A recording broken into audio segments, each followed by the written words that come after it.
Hi, I'm Brandy Riegert, and I want to share a little bit about a research project that I worked on this semester on a group of writers known as the Beat Generation. The Beat Generation was a group of writers that they actually all were friends before they worked together, and they were writing in the 1950s, which was a tumultuous time in United States history for several reasons. World War II had ended, the Korean War had been going on as well, and the United States had entered into the Cold War with Russia, so there was a constant threat of atomic attack. But besides the fear of the nuclear fallout and people building bomb shelters and things like that, there was also this really pervasive sense of conformity at that point in time where everybody wanted to live in the suburbs, everybody wanted to have the same house, they wanted to drive the nice car, they wanted to have the nuclear family. Consumerism was huge, everybody wanted a television, a refrigerator, household items. It was really a period of kind of keeping up with the Joneses. Success was measured in how much you had, if you had a solid family, if you owned a home, if you had a formal education and a good job and that sort of thing. So these people, the Beats, in the broadest sense of the term, they were a generation of young people who were nonconformist, who felt as though following the traditional societal roles was basically dying to yourself. These were also became to be known as the beatniks, which a lot of people have heard of. Funky young people sitting around in their black clothes, their berets, their goatees, beating on the bongos, writing poetry, smoking marijuana, that sort of thing. Listening to jazz. Anyway, the three writers that are mainly focused on when you look into the Beat Generation were the first three who kind of influenced this new style of writing in American literature, and they are Jack Kerouac, Allen Ginsberg, and William S. Burroughs. There are lots of other people that they hung around with that also wrote, artists, poets, all sorts of people, but these three are kind of the nuclear three of the generation. I read a lot of different things, but the three main works that I read as far as literature goes was Jack Kerouac's On the Road, and Allen Ginsberg's poem Howl, and William S. Burroughs' novel Naked Lunch. I'm going to tell you a little bit about each one of those. First of all, Jack Kerouac, his novel On the Road is kind of it's a semi-autobiographical novel about his journeys. He traveled back and forth across the country, kind of having like a wild and crazy time, learning, instead of finishing his formal education at college, he decided that life would be his teacher, so he joined up with his friends. One in particular, his name was Neil Cassidy, and their adventures are chronicled in this book On the Road, which is, out of the three that I read, was my favorite. It's humorous, it's autobiographical because he talks about a lot of the people that are involved with the Beat Generation, a lot of his close friends. But their names are all changed, so it's kind of like a game to figure out who he's really talking about. It's written in a stream of consciousness style, so that was kind of a new thing around that time period, kind of innovative. And it's the thing that I really liked about On the Road better than I liked especially about Naked Lunch, the other novel, was that it's easy to understand. It's not way out there. It's kind of just like one guy's story, which was really pretty cool. I enjoyed that one a lot. The second piece of literature that I read was Allen Ginsberg's poem Howl, which a lot of people have heard of because it was made into a movie starring James Franco. It was released in last year in September, and it's a pretty good movie. I actually rented it and watched it while I was working on this paper, and it kind of makes Howl a little bit easier to understand. But the poem itself was about, it was written in three parts. The first part is where he talks about how all the horrible things that he's seen people in his generation, his peers and his friends, go through as a result of sort of being put down by the man. And then the second part goes into what that force is, what the man is. He talks about the machine. He talks about Congress of Sorrows, money, running money, vast war, that sort of thing. Those are his imagery, I guess you'd say.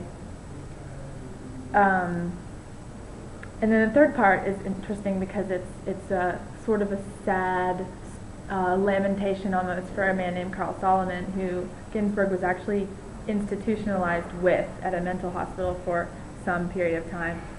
And I believe Carl Solomon ended up getting a lobotomy, so it was kind of a lamentation for his fate. And then a footnote which describes all the things that he thinks are holy, which include jazz music, most of his friends, and a typewriter, which is interesting too. I thought that was kind of cool. Howl is an anthem for the Beat Generation in the fact that it talks about kind of like raging against the machine, so to speak.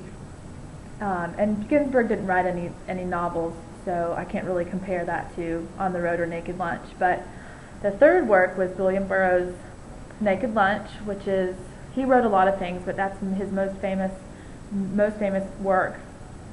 He was less concerned with the artistic side of being a writer. Jack Kerouac was concerned with being a good writer, following his own form, but also producing a publishable piece of literature that people would enjoy. Allen Ginsberg was more of an emotional writer. He used his poetry to express a lot of emotions. He was really sensitive. He's really loved his friends deeply, cared deeply about a lot of different issues. William Burroughs was more, it seemed to me from what I read about him, that he was more concerned with experience-based writing, and he had a lot of experience, and he's actually written very frankly about his journey through addiction to opium and opium derivatives. He calls it junk. And when he wrote Naked Lunch, he was actually in the middle of a years and years long addiction to all different kinds of opiates. And the book is, I found it to be really difficult to read because it's not written in a linear fashion at all. There's no like plot that you can really follow. It's kind of this convoluted, drug-addled, sex-crazed nightmare almost, which it really kind of is. It's been hailed as a genius work of literature. It's not for everybody. It's very graphic, and in fact was tried as an obscene piece of literature, and the government tried to ban it. But I'll talk more about that in a few minutes. Burroughs actually, years later, went back and wrote kind of an afterword to the book in which he actually admits to having no memory of writing most of what is included in Naked Lunch. So it kind of made me feel better, like I really wasn't missing something that I thought, what am I missing? But he was actually just really, really messed up. But despite the fact that it's really graphic and it can be really confusing, it's been hailed as innovative and brave, and it's a big part of when people talk about the Beats. William Burroughs and Naked Lunch is always a big part of it. So the literature itself is interesting. That's also interesting, the influence that the Beats had on society.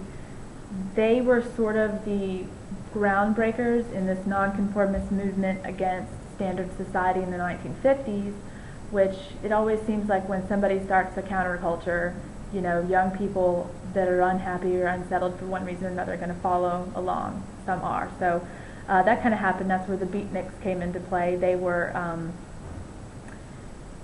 interested in art and music, and they were not interested in getting jobs and building houses and building families. They wanted to experiment, and they lived a really a rather bohemian lifestyle, kind of making it on what they could. Not a lot of money, not a lot of possessions, but they weren't really concerned with that. They're more concerned with being visionary and learning all that they could learn about themselves and about the world around them and that sort of thing. Kind of in the same as with the Beat writers, is kind of a response to the post-war years and the mass consumerism and this like standardization of society kind of thing that was going on. So that was really interesting as far as the beatniks are concerned. The second way that the beat writers were influential was on literature. American literature changed after that. There was a lot more freedom from the traditional expectations of form and style and theme and that sort of thing. And there's a list of novelists and playwrights and poets and all kinds of writers, even artists, visual artists that cite, Kerouac or Ginsberg or Burroughs or any of the other Beat Generation writers as influential in their careers. And even as late as in 2011, there was an interview on the Oprah show with James Fry, who wrote A Million Little Pieces, which was a semi-autobiographical novel. It's kind of controversial because he sold it as an autobiography when it was partially fiction, but he's an interesting writer, and I heard on his interview with Oprah that he named Jack Kerouac as one of his main influences, which is kind of how I got interested in learning more about him and his fellow writers as well. So they will, continue to influence literature down the road, I'm sure. The last thing that I want to talk about a little bit is how they influence censorship, which has always been an issue since the beginning of people writing things. There was always, conservative people who didn't want certain things published, whether they felt they were indecent or socially unacceptable or obscene or didn't want children to have access to them, that sort of thing. And both Allen Ginsberg's Howl was put on trial, and Naked Lunch was put on trial for being banned for being obscene and having no social redeeming qualities. So the trial against Howl was actually brought against Lawrence Ferlinghetti, who was the owner of City Lights Books, publisher, who published the book in the United States.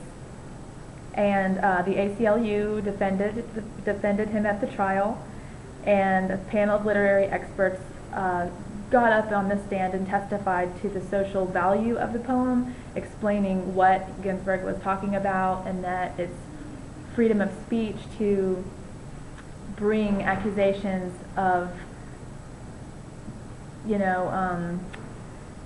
mind control or too much government or whatever he wanted to say. He was allowed to say it, and that's what the judge ruled. He ruled in favor of the First Amendment right to free speech. So that was a really kind of a precedent setter with that trial. And then several years later, I think it was like 7 years later, in 1965, the book itself, Naked Lunch, was put on trial. I think the name of the trial was like the state of Massachusetts versus a book called Naked Lunch. And that was also an obscenity trial. And they again brought in experts and had their opinions, and there was what I quote, a substantial and intelligent group that stood up for the social value of the novel, because I guess the underlying message in Naked Lunch had a lot to do with mind control and the man and don't be controlled and that sort of thing. So that's how that one was also ruled. The judge also ruled to protect the First Amendment right to free speech. And Naked Lunch actually has the distinction of being the last book that was actually brought to trial on grounds of obscenity. So we have come a long way since 1965. There are still lots of instances that local communities will ban a book from a particular library or a particular school. And I remember there was like several years ago, 15 years ago, I guess, when Harry Potter first came out, that was banned everywhere because of the magic and the anti-Christian and this and that. But this was always going to be, people trying to stifle, I guess, the voice of creativity and freedom of speech. But these two books, or the poem Howl and the book Naked Lunch specifically, made strides against censorship, which is always a good thing since we value our freedom in this country. I found this to be a really interesting project. There's a lot of information available if you're interested in learning more about the Beat Generation or any of the writers. There are two books that I would recommend out of many, many books that I looked through working on this. The first one would be The Portable Beat Reader. It's edited by Ann Charters, who's done a lot of extensive study on the Beat Generation. And it is more of a collection of excerpts and entire works from lots and lots of different authors that are involved and associated with this time period and these beats. The second book that I would recommend is called The Typewriter is Holy, which is an allusion to Allen Ginsberg's Howl poem. It's complete and uncensored history of the Beats. And the interesting thing about that book is that it's written by a man named Bill Morgan, and he knew these gentlemen personally. He spent time with them, he knew their friends, he knew their families, and so the story, the biography in Typewriter is Holy is written completely from the standpoint of a person who kind of was there and lived through it all, so there's a lot of details that you get. You kind of get like the story behind the story when you read that book. So those are the two that I would recommend for any further interest in the subject. So thank you for watching.